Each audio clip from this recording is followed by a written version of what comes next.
Senior vice president. I'm the senior vice president of emerging businesses here at Scoular. We'll talk a little bit about what the heck that means,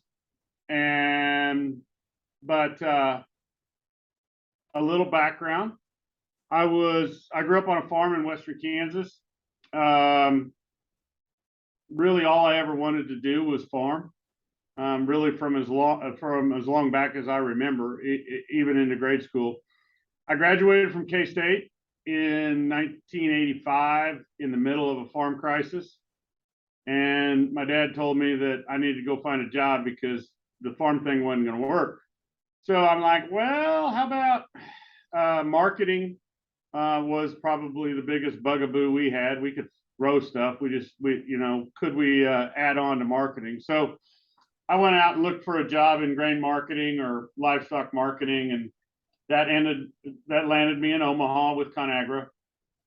That was the first of 25 years with ConAgra.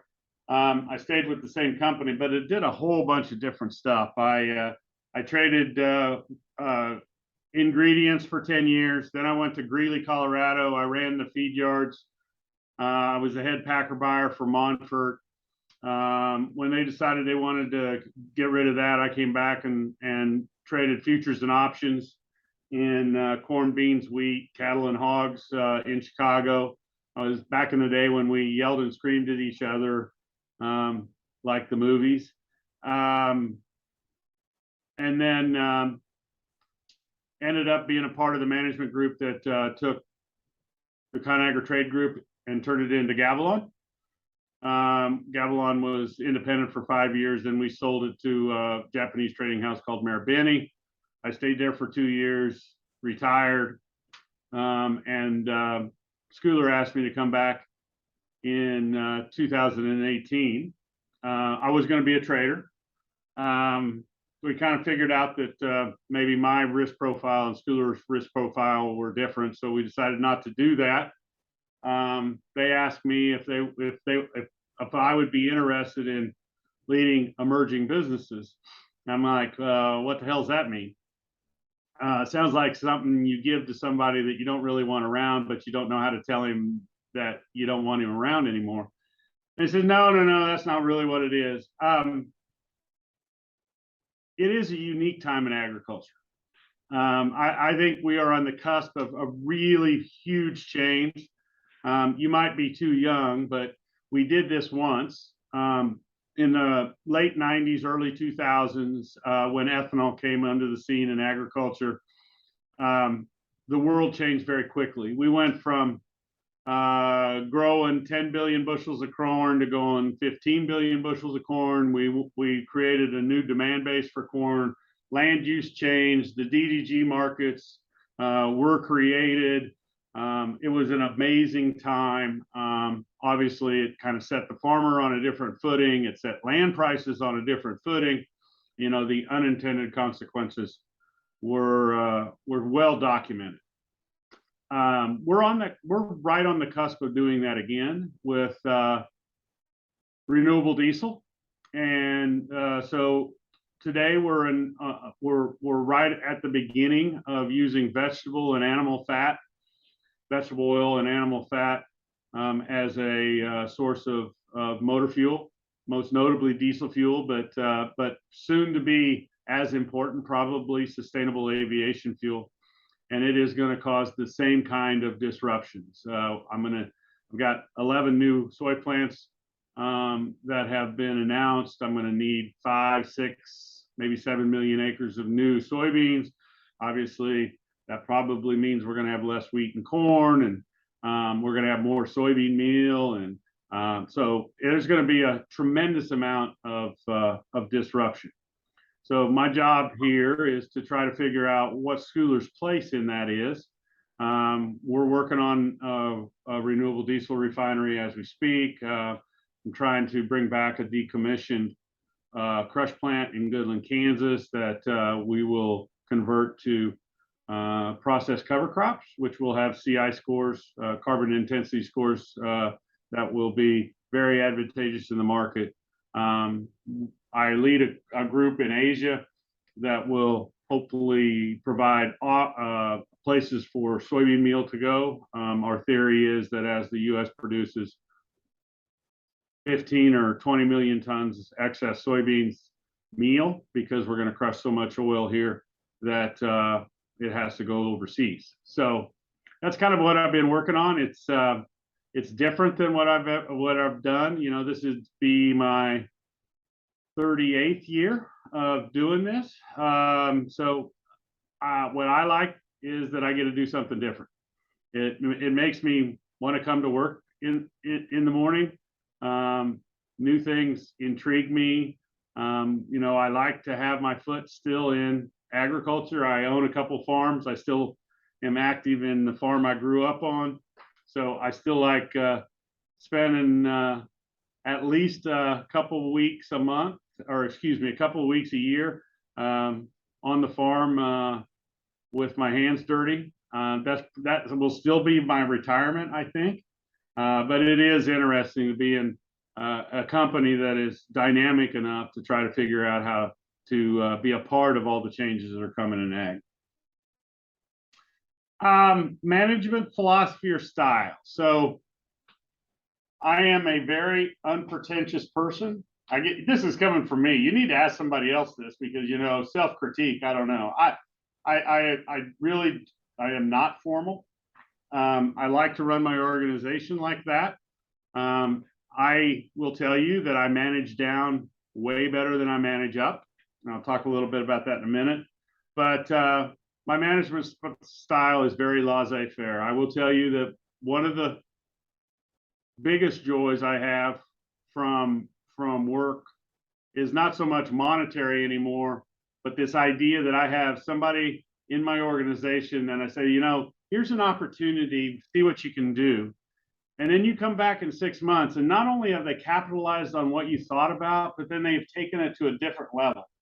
And that, being a part of a team that can grow like that is really rewarding, and trying to lead and hopefully provide some mentorship in that. That's really where I get a lot of my energy from. Anytime you're in a corporation, there are politics, and you have to spend some time managing up. Managing up means taking some time to make sure that your boss is watching what you're doing and where you're going. It doesn't matter as much to me as a 60-year-old as it will to you guys as 25 or 30-year-olds, as you get to go and not only working at the job you're at, but having an eye of the job that you're going for.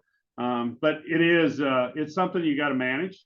And I'm not as good at it as I am as the camaraderie. I really get a lot of utility out of the camaraderie, I guess. I will tell you that when I started on a trade desk when I was your all's age, I was in a fraternity at school, and it was a little bit it was like being in a fraternity. I mean, we were really close, and that energy that we built, common goals that we had, I like to try to emulate that today when I'm leading. Go ahead, please. So you said you kind of delegate something and come back and they exceeded your expectations. So that's kind of how you like to manage, kind of give people responsibility and see what they do with it. And if they need help, they can always come to you. And yeah, I describe it as laissez-faire management. I really don't like people hovering over my shoulder, and I try not to do that to the people that work for me. I like to give them enough rope to feel like they're invested. I will tell you that, you know, over 38 years, I've found employees that found my management style to be confusing, where I wasn't directing every piece and part, and others that have found it invigorating. You know, so it is, everyone has a management style. I've worked for people that, you know, were micromanagers. I don't prefer that style. but I know that, one of the things that you have to do, especially in today's employment environment where talent is really difficult to procure, keep, and retain, you've got to mold yourself a little bit individually to the people that work for you. But overall, I would much prefer to back away and let my employees spread their wings a little bit.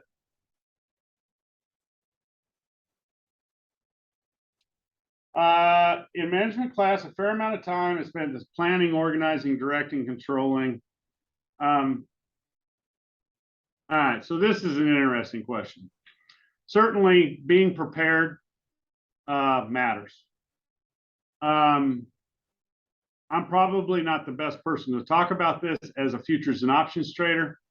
As a futures and options trader, I did a tremendous amount of homework trying to understand the situation the world was in politically, economically, and then the commodities that I was trading in particular, weather, world flows. But you got to remember that you walk in that day and you're pushing against a random number generator. You have no idea what the day is going to bring. You look at the markets. Oh, you can't see my screen, but the markets are still over on the screen every day. You sit there and look at them, but you don't control that. You react to it. So I do think that preparation is extremely important. But I also, as somebody that has dealt in these financial markets, you have to have the flexibility and the courage to react to what's in front of you instantaneously. And in the futures and option market, probably more so than the rest of business. But I do think that there is a fine line between the mix of the plan that you have and the reality that is. We have kind of a funny saying, you want to hear God laugh, tell him your plan. Because in commodity markets, it changes so fast. So I do think that absolutely preparation wins, but it's preparation not just for what you're going to do, but being able to then incorporate that into the immediate decisions that you have to make and the paths you have to change, the directions you have to tack. And that's how I see the world. The one thing that I will say around that, you cannot manage what you don't measure.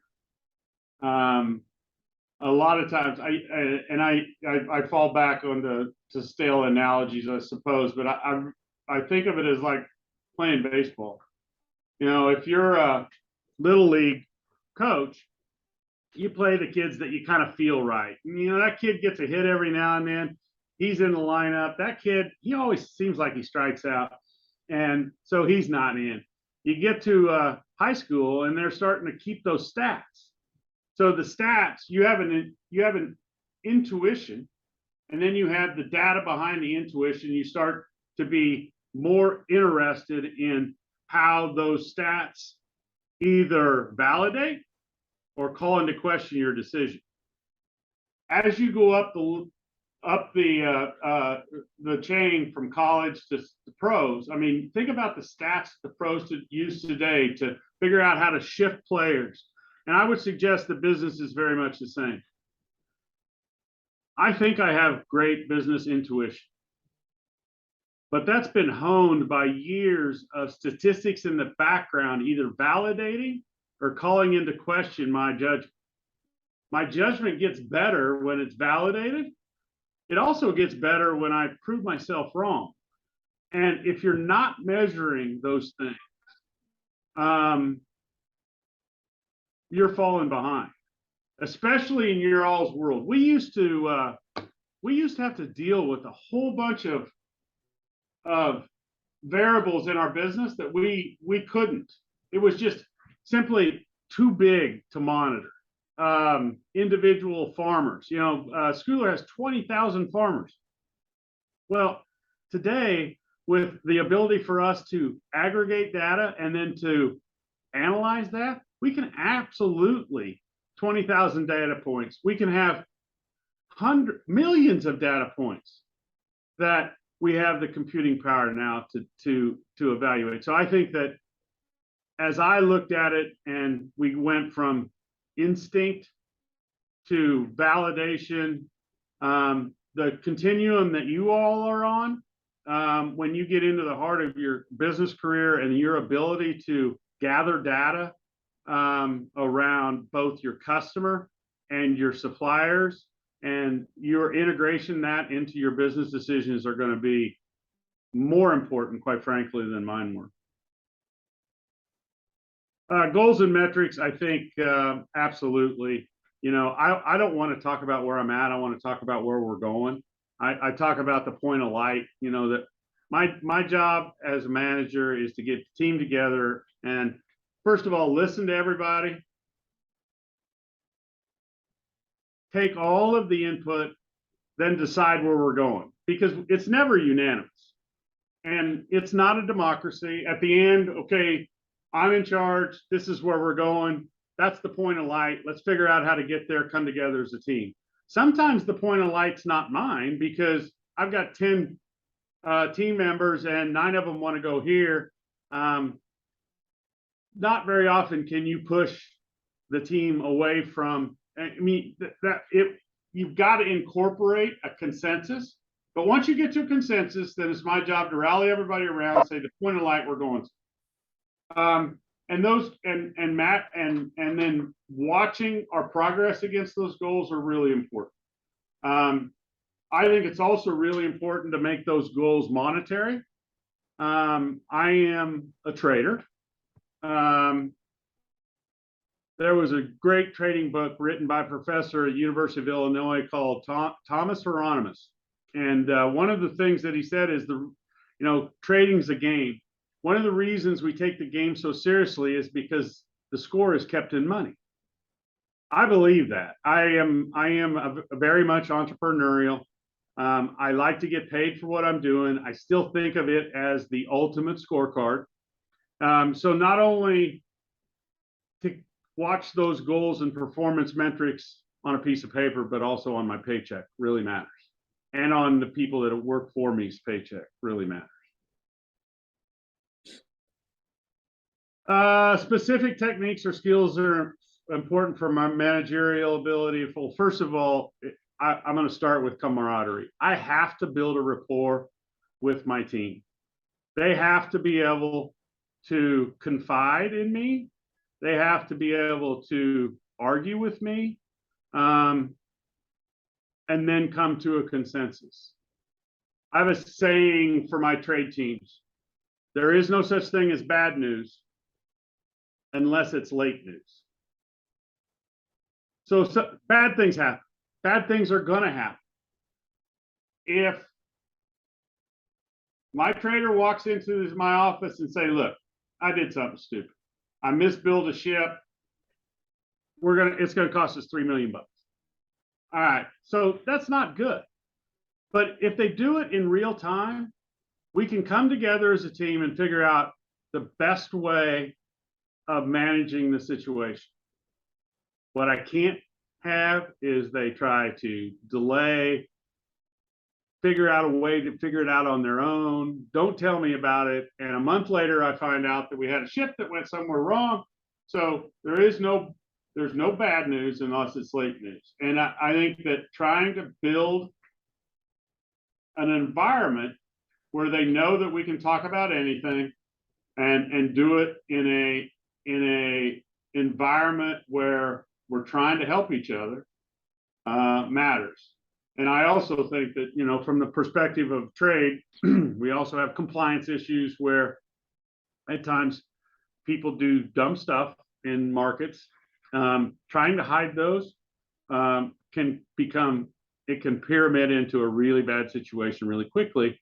And that attitude of the idea that bringing everything forward right now and dealing with it in real time matters a lot in that.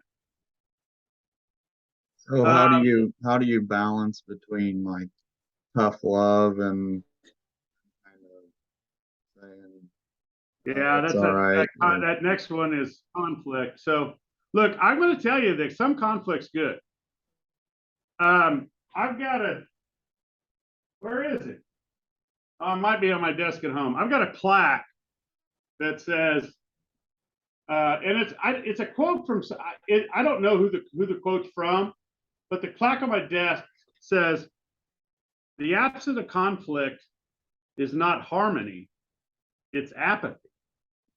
If you don't care enough to get in some people's face every now and then, it's not because you're nice. It might be because you just don't care enough to really get up there. Especially in trade, which at times can have a lot of emotion tied around it. I would suggest that some conflict is good. Conflict has to be handled respectfully. It's got to be open. It's got to be honest. Obviously, we referee every now and then. The conflict thing is a little different in 2022 than it was in 1990. It is much tamer today. The office is, the office environment's different. You got to be, there's not as much yelling and screaming as there used to be among traders, which is okay. But I do think that this idea that you and your team can have frank conversations, you don't have to agree on everything, and that you can disagree and you can walk away and the next morning come in and start on ground zero. That's the part that you got to continue to cultivate. If when you come back the next morning and there's still lingering problems, then you've got to start to say, okay, it's time to get in front of everybody and shake hands. I would suggest that this gets back to this: deal with it while it's a problem. The things that get out of hand, in my opinion, are most often ignored for a while. People go back to their quarter and then confide in another coworker about how bad this is, and the other guy's doing this, and the other girl's doing that, and all of that. Ultimately, if you don't deal with it, sooner or later it's going to come out and be a bigger deal than it was if you would have just dealt with it in the first time.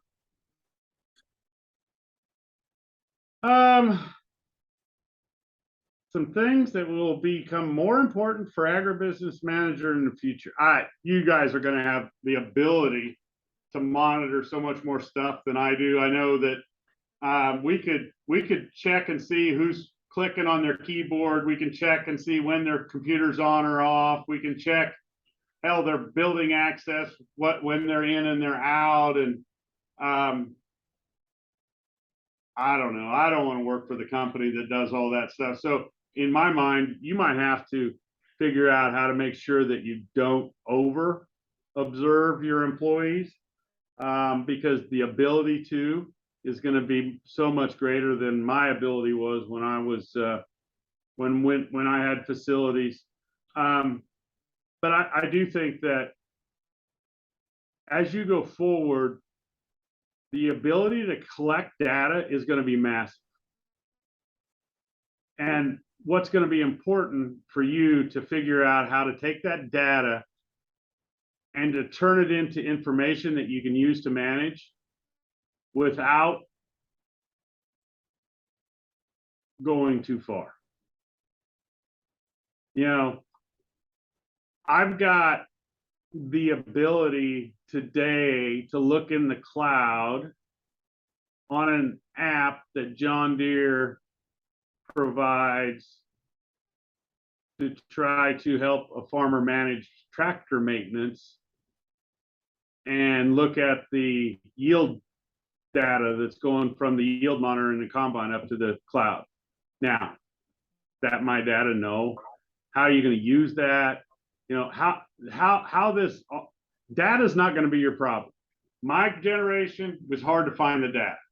Your generation, how are you going to manage the data, this massive amount of data that's available to you in the right way, for the right purposes, and to leverage for whatever use you're gonna pick for it.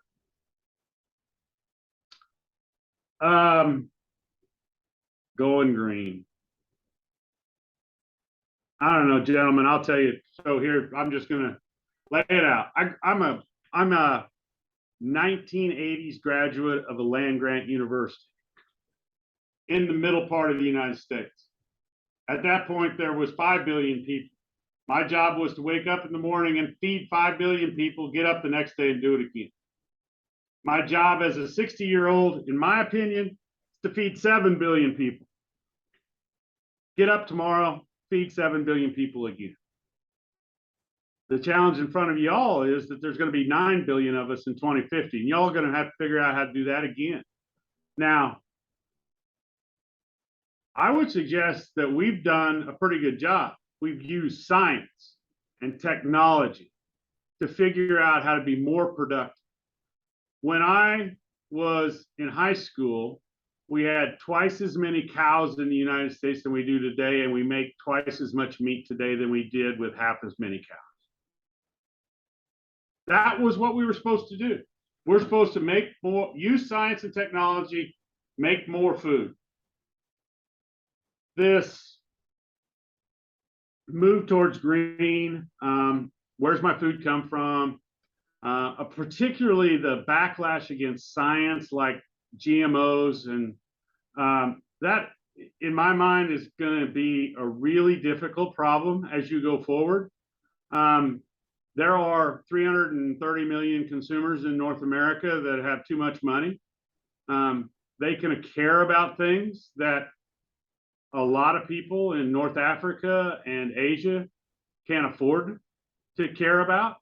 So we're going to have to balance those things about how to be boutique food growers for a certain segment of the population while making enough calories so we make sure that the next billion people that you add between now and 2050 don't starve. That's a grand challenge for y'all coming out of school today. We are going to have to deal with the growing pressure on agriculture to play in sustainability and regenerative ag. If you ask me what sustainability in agriculture was, I would say, well, sustainability is making enough money farming this year so I can farm next year. The rest of the world looks at it a little differently. So I think 8 is a really interesting question. And there's no right answers. You're going to get different answers from different people. I still think that making sure that we feed everybody is most important, and you work down from there. I do think that there are certain pressures that are coming to bear in agriculture today that is seeking to upend the prioritization of that, where climate change in particular might go on the top slot. And I really hope that that doesn't happen, but that's going to be an ongoing debate as you guys enter your careers. Well, says the meeting's gonna end in 5 minutes, so we really appreciate it. I don't know, Ryan, if you have any other questions, but not exactly, just kind of like, I guess, do you think that like this, okay, so let's say that climate change does become the top priority, right? Do you think that that involves like, I don't know, major overhaul of what what we have today, how we produce food today? Do you think it involves a major change or a minor change, I guess?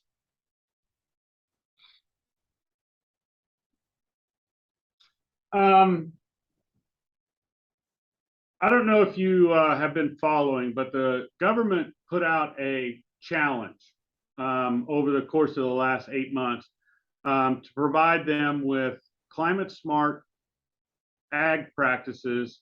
If you provided them with the best idea, they give you money. They announced the winners 3 weeks ago. They gave out $2.8 billion to, I think there was 15 projects.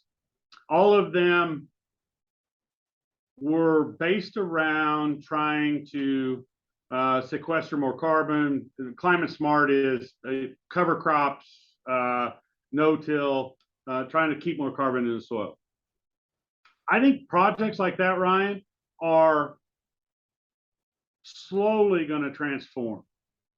I don't think that you're going to wake up one day and the world's going to change. I think that the idea of engaging the producers to try to understand the technology around and, quite frankly, the economics of changes are going to make huge differences. You know, I think people in the city a lot of times think of farmers are a bunch of hicks, you know, that really don't understand the world and, you know, don't get the city and all that other crap. It's bull. Look at the trajectory that we adopted Roundup Ready technology in the 1990s. We went from 0 to 90% of the soybean acres over the course of about 5 years. GPS on tractors went from nothing to predominantly almost all full-time farmers use it today. That was maybe 6 years adoption. I would suggest that farmers are technologists. They're also adaptable to change. But we're going to have to show them a path that makes it economical and viable. And if we can do that wrapped up in a package that also makes it more climate smart, I think one of the things that's really neat coming out of this government challenge is the idea that there's 15 different ways of looking at this, and maybe we'll find the most effective. So, you know, especially with, well, there's probably 1 million, some people say 600,000 farmers that really matter in the United States anymore. So it's a pretty small group, but technology adoptions, I think, especially around non-production methods, we've been told for so long that the thing that really matters is yield, and getting something off of yield and onto something else is going to take some convincing. But I do think that the infrastructure will slowly turn towards things that will emphasize returns on stuff other than yield.